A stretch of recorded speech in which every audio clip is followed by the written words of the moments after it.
ये मनमुखी बाबा था राक्षस, उस पर रेप का केस भी लगा हुआ है। तो जब पापी सत्संग करेगा तो मरेंगे ही लोग, पापी की कथा सुनेंगे तो मरने ही मरना है। क्या आप जानते हैं कि हाथरस में हुए सत्संग के दौरान मची भगदड़ में 1 सैकड़ा से ज्यादा लोगों की मौत हो गई है। यह घटना पूरे देश को झकझोर देने वाली है। इस हादसे में आम जनता से लेकर तीर्थ के साधु संतों तक सभी आक्रोशित हैं। खासकर चित्रकूट के जगत गुरु पद्म विभूषण से सम्मानित स्वामी रामभद्राचार्य ने इस घटना पर तीखी प्रतिक्रिया दी है। मंगलवार को हाथरस में सत्संग के दौरान मची भगदड़ में 1 सैकड़ा से ज्यादा लोगों की मौत हो गई। यह लोग अपने घर से कई किलोमीटर की यात्रा करके बाबा हरिनारायण के सत्संग में भाग लेने आए थे। अचानक हुई भगदड़ में एक दूसरे को धक्का मुक्की के कारण इतनी बड़ी संख्या में लोगों की जान चली गई। चित्रकूट के जगत गुरु पद्म विभूषण स्वामी रामभद्राचार्य ने इस घटना को अत्यंत दुर्भाग्यपूर्ण बताते हुए कहा कि इसमें सरकार का कोई दोष नहीं है। उनका कहना है कि इस कार्यक्रम के लिए सरकार को कोई सूचना नहीं दी गई थी। स्वामी रामभद्राचार्य ने बाबा हरिनारायण पर तीखी टिप्पणी करते हुए उन्हें मनमुखी और राक्षस बताया। दुर्भाग्यपूर्ण घटना है, इसमें सरकार का दोष नहीं है, सरकार को सूचना नहीं दी और ये मनमुखी बाबा था राक्षस, उस पर रेप का केस भी लगा हुआ है।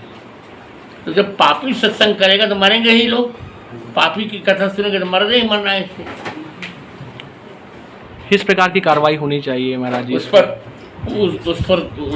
भारतीय संहिता के अनुसार उचित दंड का विधान होना चाहिए और उसको आजीवन कारावास या तो फांसी होनी चाहिए।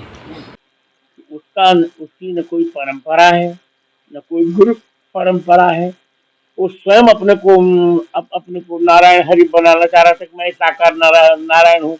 अब बताओ, जो साकार नारायण है तो उसके सत्संग में लोग मरे कैसे? और सूट बूट पहनकर जूता पहनकर सत्संग करता है, वो उसकी कोई परंपरा ही नहीं। और भोली भाई जनता को भाका के चौपर करवा दिया। प्रशासन का कोई दोष है, प्रशासन को कोई सूचना दी गई, कोई सूचना प्रशासन को नहीं दी इन लोगों ने। अभी इसके लिए कठोर कार्रवाई करनी चाहिए सरकार को, प्रशासन को। हम तो उसको जानते भी नहीं उस लौंडे को। सोचो आप, नियम ये होता है, कोई भी हम सत्संग करते हैं जब, तो एक सत्संग की मर्यादा होती है, भद्र वेश होता है और व्यवस्था होती है।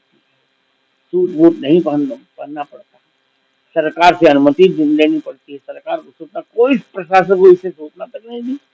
और 1 लाख लोग जुटा दिया, बोली बाली जनता बेचारी, दलित जनता का अपने स्वयं को आचार्य कह रहा था नालायक। तो मैं कहता हूँ इसको अरेस्ट करना चाहिए और इसको आजन्म कारावास देना चाहिए।